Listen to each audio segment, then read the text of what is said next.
दक्षिण सोलापूर तालुक्यात अतिवृष्टीमुळे शेतकऱ्यांचे मोठ्या प्रमाणात पीक पाण्याखाली गेले आहे। शासनाकडून अद्याप कुठल्याही प्रकारचा पंचनामा झालेला नाही। त्यासाठी शिवसेना उद्धव बाळासाहेब ठाकरे पक्षाच्या वतीने आज पाहणी दौरा शिवसेना जिल्हा प्रमुख संतोष पाटील, उपनेत्या अस्मिताताई गायकवाड, उपजिल्हाप्रमुख रविकांत कांबळे, तालुका उपप्रमुख राजू कोळी, तालुका उपप्रमुख तात्यासाहेब शिंदे, संतोष घोडके, राकेश माळकोटे, मंद्रुप विभाग प्रमुख वाघमारे आदी पदाधिकाऱ्यांनी जाऊन शेतकऱ्यांच्या बांधावर पाहणी केली असता मोठ्या प्रमाणात नुकसान झाल्याचे तेथील शेतकऱ्यांनी सांगितले। लगेचच तलाठी आणि तहसीलदार यांना फोन करून उद्याच्या उद्या तात्काळ पंचनामे करून शेतकऱ्यांना मदत करावी, अन्यथा शिवसेना उद्धव बाळासाहेब ठाकरे पक्षाच्या वतीने कार्यालयांना कुलूप लावण्यात येईल असा इशारा दिला। आज या होनमुर्गी गावात येऊन माझ्यासह संतोष पाटील, आमचे जिल्हा प्रमुख, उपजिल्हा प्रमुख रवी कांबळे आहेत, बाकी सगळे इथले आमचे कोळी वगैरे इथले स्थानिक पदाधिकारी आहेत, तालुका प्रमुख आहेत आणि आम्ही सगळ्यांनी मिळून पाहणी केली। अतिशय म्हणजे विदारक अशी परिस्थिती या भागामध्ये आहे।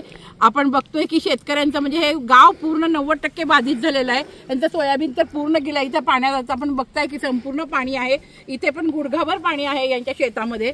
या शेतकऱ्यांची अवस्था एवढी बिकट असतानाही आता गेले 8 दिवस हे लोक त्यांच्यावर जाऊन पाया धरतायत की तुम्ही येऊन बघा, पण इथे कोणीही पंचनामा करण्यासाठी आलं नाही या नागरिकांचं असं म्हणणं आहे।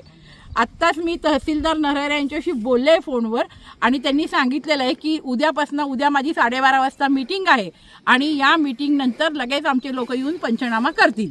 तर आता उद्यापर्यंत मी या नागरिकांना सांगते की उद्यापर्यंत जर हे लोक नाही आले तर आम्ही सगळेजण मिळून कलेक्टरपाशी येऊन आम्ही जिल्हाधिकारी कार्यालयात उपोषण करू, कारण या शेतकऱ्यांचा कोणीच हवाला घ्यायला तयार नाहीये।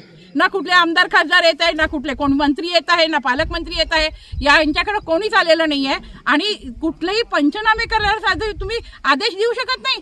इतक्या वेळेस जेव्हा आम्ही इथं आलो त्यावेळेस म्हणतात ते उद्या आमची मीटिंग आहे आणि त्यानंतर आम्ही उद्या काम करणार आहे।